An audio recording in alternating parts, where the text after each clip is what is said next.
Okay, we're going.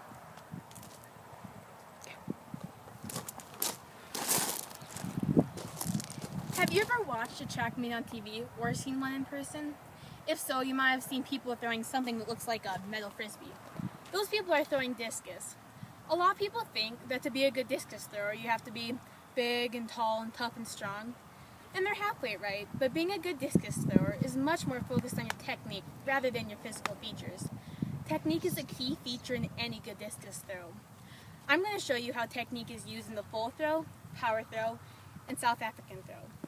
Before starting any discus training, you need three things. First, a wide open discus area that's isolated. The second thing is a discus. Girls use 1 kilogram or 2.2 pounds.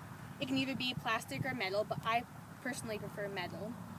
And the last thing you need is non-grip shoes. These help you move through the ring more smoothly so you can go faster and therefore get farther in the discus throw. When holding a discus, your hand should be flat on the discus and your fingers should be on the edges so that it's easier to hold. And your arms should also be straight and your hand flat so then when you release the discus, it goes more smoothly. Also when you release it, it should be off your pointer finger. This makes it spin more and also go faster. Now the first throw I'm going to show you is the power throw. When doing the power throw, your feet should be shoulder width apart and your left foot behind your right foot. You do this so if your left foot is in front of your right foot, you'll block yourself off and therefore throw out of bounds, which ends in a scratch. So after you have your feet in place, you should face the back of the ring. Once you face this, your knees should be slightly bent. And after you're here, you rotate your feet, rotate your hips, drive your left elbow up, and have your right arm come through. Kind of like this.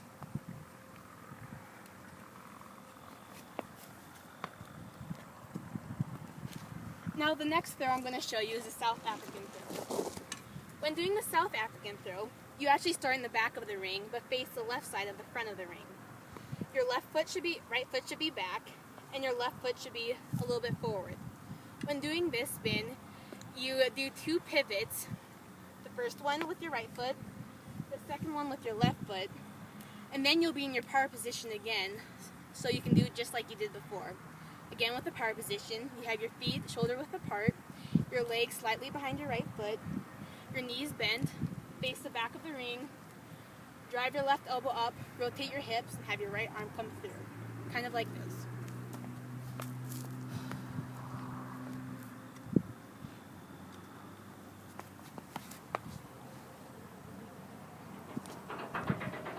And now the last throw I'm going to show you is the power throw. When doing the power throw, you start in the back of the ring. It's kind of like a South African throw, only you have a 1/4 of a difference of where your legs should go. Instead of starting like this, you end up starting like this. So now right away you do a 3/4 turn. And then when you're in this position, you pivot your feet, and again you're in your power throw. Now when doing your power throw, you have your legs slightly bent, shoulder width apart with your left foot behind your right foot. You face the back of the ring, drive your left elbow up, rotate your hip, and have your right arm come through. Kind of like this.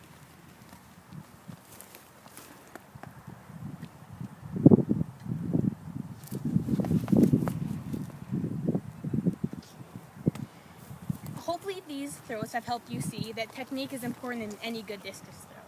This is how a girl who's 5'3", not the biggest or tallest, can beat other girls who are bigger and taller than her and get 6th at regionals.